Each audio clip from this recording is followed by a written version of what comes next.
On May 15th, 2017, the Coca-Cola 600 quietly became the most valuable regular season race in the NASCAR Cup Series, a distinction it holds to this day.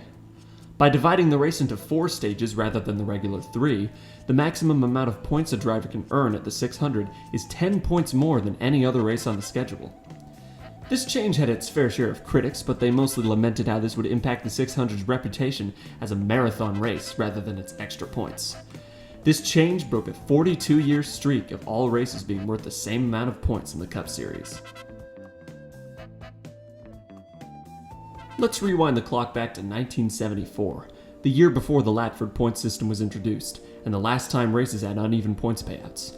We're about to see one of the most baffling point systems in auto racing history.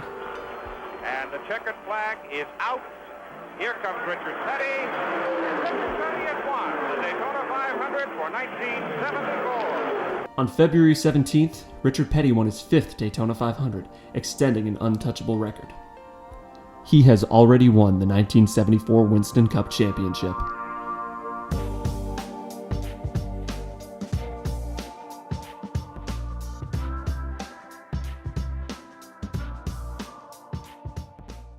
How has he done this? How, in just the second race of the season, has Richard Petty locked up the championship?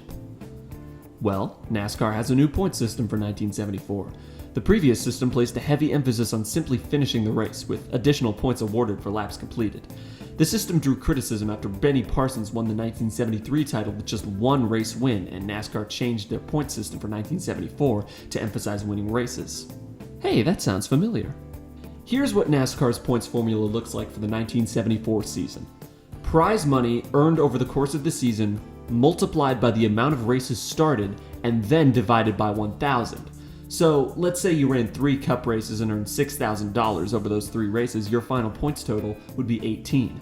Some people contend that the amount of races started was divided by 2 before being multiplied, but I couldn't find any sources that substantiated this. The immediately obvious flaw with this system is the Daytona 500. And he's going to go away from it, having won the richest stock car race in history. The biggest race in NASCAR is also the richest race in NASCAR, and when Richard Petty earned $39,650 at Daytona, he all but won the championship in February. Now, it's not fully accurate to say that Petty locked up the title at Daytona.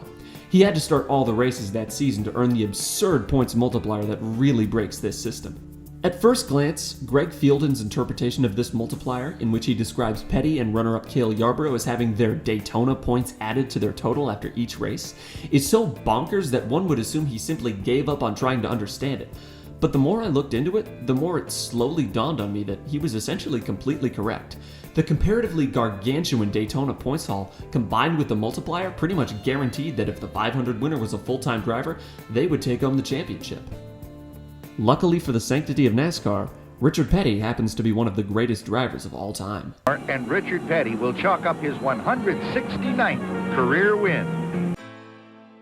Petty won 10 races this season and scored a staggering 6.8 average finish, thanks to finishing in the top 5 in 22 out of 30 races. In most seasons, this would be enough to wax the competition and leave no doubt as to who was truly the best. But this year, Petty wasn't alone at the top. Cale Yarborough also earned 10 wins and scored a better average finish of 6.7 with 21 top 5s. Despite this, Yarborough finished a distant second, 567 points behind Petty. With 7 wins, David Pearson surely would have joined these two had he ran the full schedule. The point system allowed him to finish 3rd in the standings despite only starting 19 races. I decided to calculate what Petty and Yarborough's point totals for 1974 would have been if the Latford point system had been implemented 1 year earlier.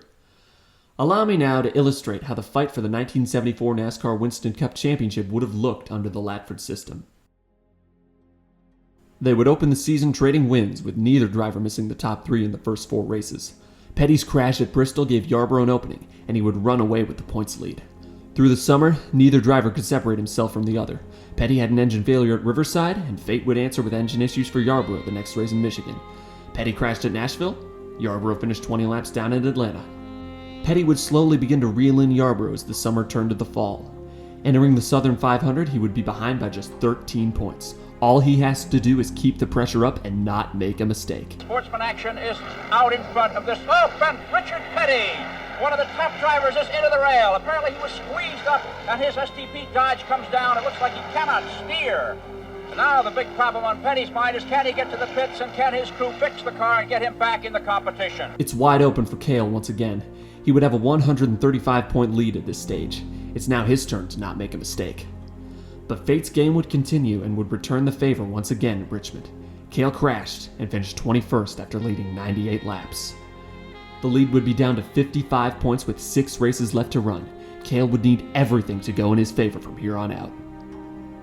His car suffers an engine failure at Dover, handing Petty the points lead for the first time since March. It's not over. Petty has an engine failure early at Martinsville. Cale suffers the same fate with 79 laps to go after leading over half the race, but there's been so much attrition today that he still finishes 11th and retakes the points lead. Just 3 races remain. Cale's engine blows again at Charlotte and he finishes 23rd, while Petty comes in 2nd. Petty takes the lead once again. Cale leads the most laps at the penultimate race in Rockingham and closes the gap to 43 points heading into the final race at Ontario. And they never even have to put the name with it because everybody knows that 43 eternally is the number of the king of the stock car racers, Richard Petty. He's going to need a lot of good fortune if he wants to win it all. He gets it. Petty's engine is blown again with 12 laps to go in the finale, and Cale is one of just 3 cars left on the lead lap. As he crosses the finish line in 3rd place to end the season, all he can do now is hope that he's done enough.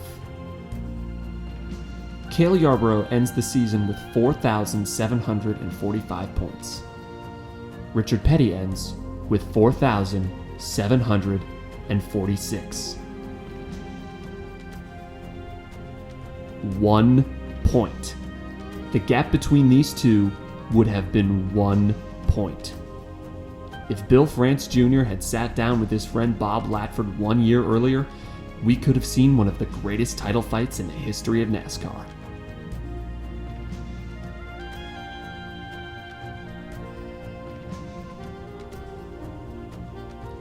Thank you for watching the first episode of Scenes from the Rulebook, and here's a fun side note about this season.